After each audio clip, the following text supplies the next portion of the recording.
అరే వాళ్ళకి బ్రేకప్ అయిపోయింది ఇప్పుడిప్పుడే ఆనందంగా ఉంటే నువ్వు మళ్ళీ వచ్చిన వాళ్ళని కలపని చెప్తావు తాత. వాళ్ళని కలిపే కన్నా గా ఎర్రగడ్డ రోడ్ల మీద పులిహోర కలుపుడు బెటరు.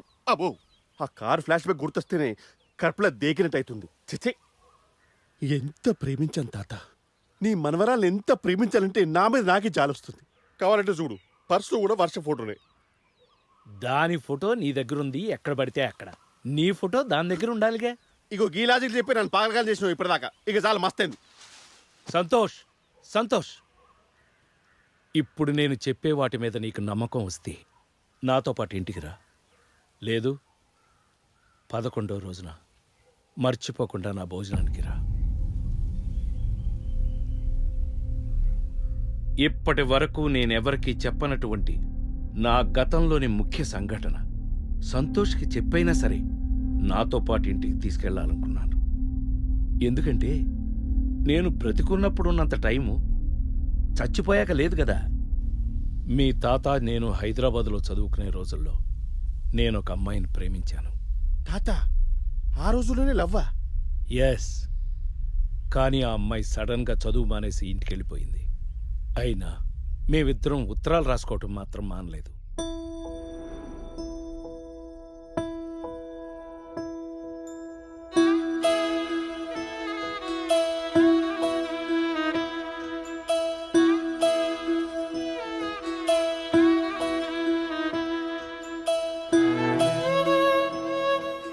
అలా ఆనందంగా ఉన్నామో లేదో సడన్గా తన ఇంట్లో వాళ్ళు పెళ్లి చేసేస్తున్నారని చెప్పినా తన మాట వాళ్ళు వింటలేదని, ఇదే తన చివరి ఉత్తరం అని రాసింది.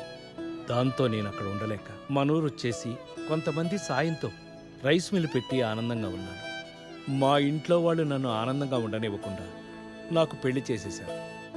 ఎందుకు ఉండనివ్వకుండా అన్నానంటే పెళ్లి చేసుకున్న భార్య కూడా నాతో ఎక్కువ కాలం ఉండకుండా చనిపోయింది. అలా ఉండగా ఒకరోజు పోస్ట్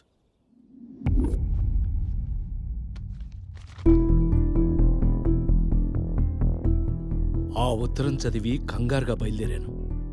నేను ప్రేమించిన నీలిమని ఆ పరిస్థితుల్లో చూసి నమ్మలేకపోయాను.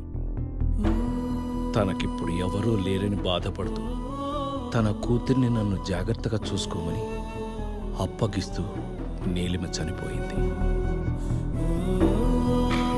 ఆ క్షణం నుంచి నాకు 2 పిల్లలని నిర్ణయించుకున్నాను. నేను ప్రేమించిన నీలిమ మనవరాలు వర్ష, నా మనవడు రిషి నా దగ్గరికి వచ్చి మేం ప్రేమించుకున్నాం తాత, మా పెళ్లి చేయమని అడిగితే అప్పటి నా జ్ఞాపకాలు మళ్ళీ నిజమవుతున్నాయని ఎలాగైనా వాళ్ళిద్దరిని కలపాలని నిర్ణయించుకున్నాను. ఇప్పుడు నువ్వు చెప్పింది విన్నాక నా పిల్లల ప్రభావం వాళ్ళ పిల్లల మీద కూడా పడిందని నాకు అర్థమైంది. ఇలాంటి పరిస్థితుల్లో ఇంతవరకు సహాయం చేసి ఇప్పుడు నువ్వు వెళ్ళిపోతానంటే ఇన్నాళ్ళ నా జీవితం ఎందుకా అనిపిస్తుంది. ఎందుకంటే బ్రతికుండగా ఎంతో గెలిచిన నాకు చచ్చిపోయాకెలా ఓడిపోయి మిగిలిపోతానని నా ఆత్మ ఘోషిస్తుంది. మనోడా, నువ్వు ఓడిపోవు తాత, గట్ల అనకు. నాకేం చేయాలో అర్థమైంది. పా ఇంటికి పోదప్పా.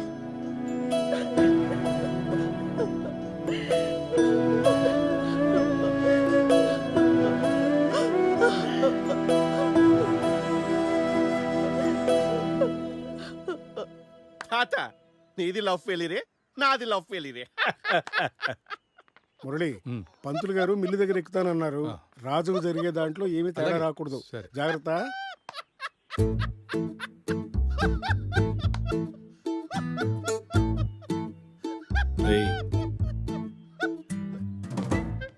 యాడికి పోయినవరా నిన్నంతా? అది చెప్పు, కళ్ళు తాగానని. నో గవని గీరకి చెప్తామా? ఏం రా పిచ్చి పిచ్చిగా చేస్తున్నావు? తాగినవా ఏంది? లేదు మామ, జస్ట్ గా ఊరం తిరగడానికి పోయినా అంతే. తాగలే. వాసన వస్తుంది, పోయి తోముకో. తోముకుంటా. మా మామ పోయిండు కాబట్టి నువ్వు బతికిపోయినావు. ఇప్పుడే పోతుండగా పోయిందిగా.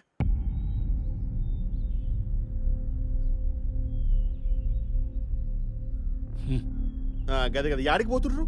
మామ అస్థికలు కలపనీకి పోతున్నాం, రేపు వస్తాం. Rest in peace. రేయ్, రెస్ట్ ఇన్ పీస్ ఏంద్రా? Happy journey. ఈ అబ్బ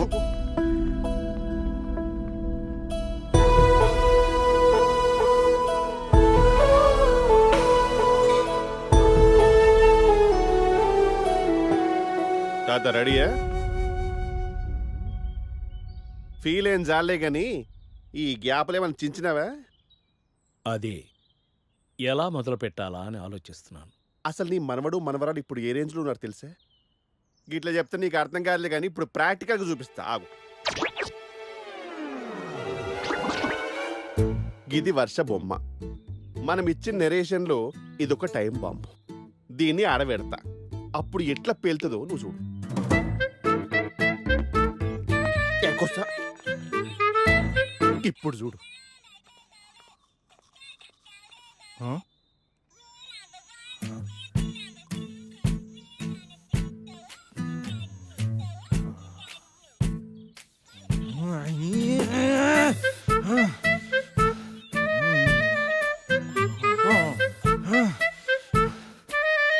రే ఏం చేస్తున్నావు? బుద్ధుందా నీకు? నాదెందుకు ముట్టుకుంటున్నావు? కొనిచ్చింది నేను. అవునా, ఇది నువ్వు కొనిచ్చావా? అయితే దీన్ని తాత ఉమ్, ఇప్పటిదాకా జరిగింది ఫస్ట్ హాఫే, ఇప్పుడు సెకండ్ హాఫ్ చూడు.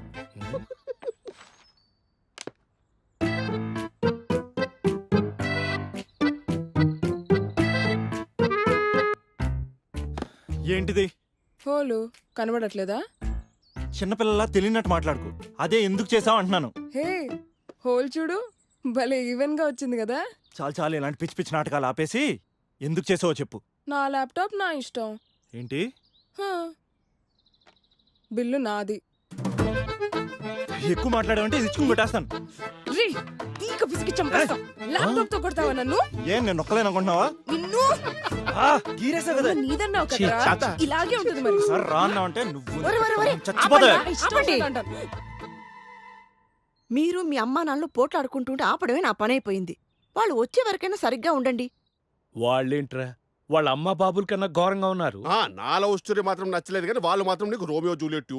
అవునరా, వెళ్ళి ఒకసారి వాళ్ళ ప్రేమ గుర్చేయి. వాళ్ళకి గుర్తు చేయడమేమో కానీ నాకు నా లవ్ స్టోరీ గుర్తొస్తుంది. నాది Arjun Reddy range love story తెలుసా? ఏడు సేవలే గాని వెళ్ళి నా మనవరాలను పెళ్లి చేసుకుంటానని చెప్పు. ఏం తాత నన్ను సక్కకుండానే ఇవ్వా? మీ ఫ్యామిలీ మొత్తం నన్ను మందులో స్టఫ్ లేక వాడేస్తుర్రు. చెప్పింది చేసేవాడే నాయకుడు. ఇట్లా చెప్పగానే రాజకీయ నాయకుని అయిపోతాయి. ఇలాంటి డింగిడి నాటకాలు నా దగ్గర సాగవు. Hello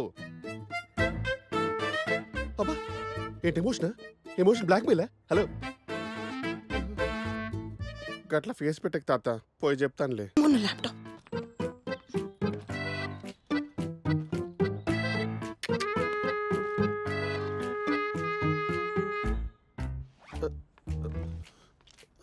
head phones thanks. Please.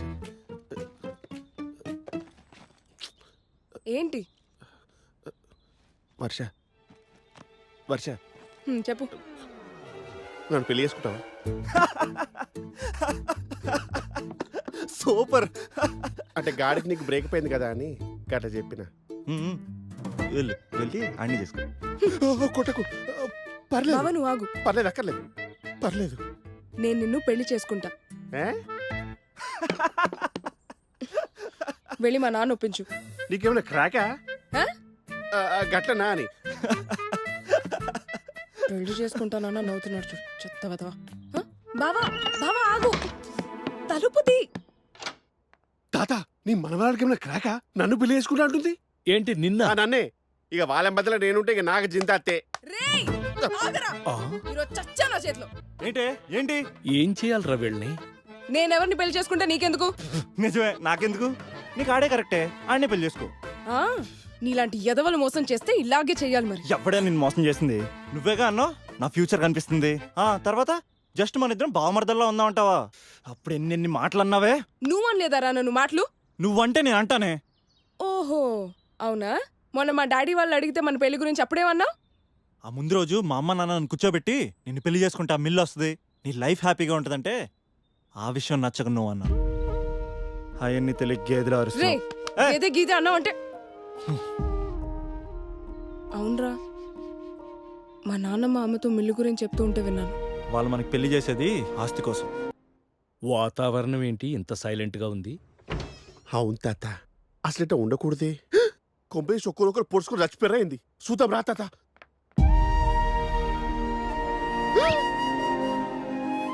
ఆ వేసాయి మన ప్లాన్ సక్సెస్. అమ్మయ్యా, ఓ పని అయిపోయింది. అమ్మయ్యా, ఓ పీడా పోయింది. ఆ? అంతేగా అంతేగా. తాత, గియాల నువ్వు బతుకుంటే ఒక ఫుల్ బాటిల్ ఎత్తటోడు కదా. ఎక్కడ మనవడా, నేనెప్పుడు 2 పెగ్. రెండే. మళ్ళీ ఏమి తాత? హడావుళ్ళు పడి ఆ కొత్తింగాన్ని మర్చిపోయాం. కొత్తిమీరోడు చూపిస్తారా? నేను అలా మిల్లు దాకా వెళ్ళొస్తానమ్మా. అన్నయ్య ఆ? టిఫిన్ చేసి వెళ్దువు గాని. రిషి, ఆ?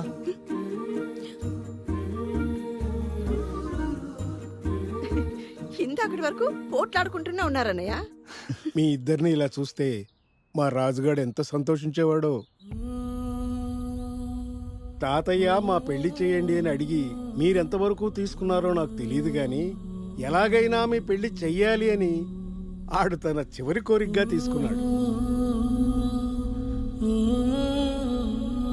కానీ చివరికి మీ పెళ్లి చూడకుండానే చూస్తారండి గారు, తను రాండి, మనకు రాస్తే నేను రాలే. అంటే నీకు రాజుగారు పోయినప్పటి నుంచి ఈడు ఇదే తంతండి. ముందు గ్లాస్ ఎడతాడు, తాగమంటాడు, దాన్ని మళ్ళీ ఈడే తాగేస్తాడు. రేయ్, ఇక్కడ కూర్చొని మందా ఇడిపోతే ఆనందంగా ఉంటాడా మీ అయ్యగారు? లేకపోతే అక్కడ 11 రోజు బాగా వేస్తే ఆనందంగా ఉంటాడా?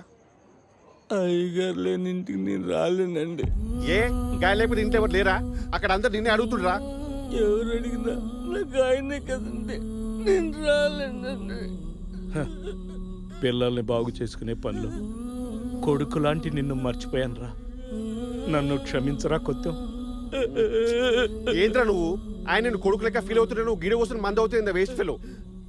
మీది ఊరు కాదండి, మీరు మాట్లాడేది నాకు అర్థం కాదు. కాబుచ్చట ఇంటికి వెళ్ళి చూసుకుందాం రా. నువ్వు పారా, నువ్వు పా, నువ్వు దా. తాత హెల్ప్ చేయి, నువ్వు చేయలేవు కదా. అంతా బాగా జరిగింది అత్తయ్య. బాబు గారు రే కొత్తం, ఇన్ని రోజులు ఏమైపోయావరా?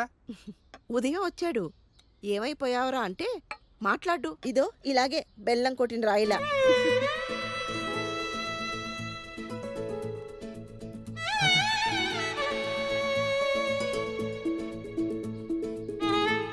ఏం చక్కగా ఉన్నారు కదా నాన్నగారి ఫోటోతో కదా. పెళ్లి కొప్పుకుంటే బాగుండు. వీళ్ళంతా మిమ్మల్ని ఇద్దరిని చూసి మీరు పెళ్లి కొప్పుకుంటే బాగుండేది అంటున్నారు. అదేదో కాస్త ఆలోచించవచ్చు కదా. మాకిష్టమే. మళ్ళా కొత్త ముచ్చట బెటర్ కదా. మేము ఒప్పుకుంటుంది మీ గురించి కాదు, తాత గురించి. మా సోమరాజు గాడి కళ నిజం కాబోతోంది. ఎప్పుడు నవ్వుతూ నవ్విస్తూ ఉండేవాడి 11వ రోజు కార్యక్రమాన్ని శోకాలతో జరిపించొద్దు, పండగలా జరిపించేసి వాడి ఆత్మని తృప్తిగా సాగనంపుదాం. ఇదండి నా ఆత్మకథ. నా 11వ రోజున ఘనంగా చేద్దామని నా కుటుంబం అనుకుంటుంటే దగ్గరుండి చూద్దామని నేను వెళుతున్నాను. మీరు కూడా రండి. చూశారుగా నా ఆనందాన్ని. ఈ దేశంలో చావు కూడా పెళ్లి లాంటిదే బ్రదర్ అని చదివి నవ్వుకున్న నాకు నా చావుని పండగలా చేసి నా కుటుంబం నన్ను ఆనందంగా పంపిస్తుంటే నా వాళ్ళందరి ఆనందం చూస్తూ ఆనందంగా వెళ్ళిపోతాను. నా బోటి వాడికి ఇంతకంటే ఏం కావాలి? నాన్నెప్పుడు నవ్విస్తూనే ఉండేవాడు. నీకు గుర్తుందా పాప? ఓసారి చిన్నప్పుడు మేము చదువుకుంటుంటే కరెంట్ పోయింది. నాన్న కష్టపడి పెద్ద మంటేసి ఈ వెలుగులో చదువుకుంటారు అన్నాడు. వెంటనే కరెంట్ వచ్చేసింది. అప్పుడు చూడాలి నాన్న మొహం. ఆ తర్వాత కోపంతో ఆ రోజు మమ్మల్ని చదువుకోనిస్తేగా.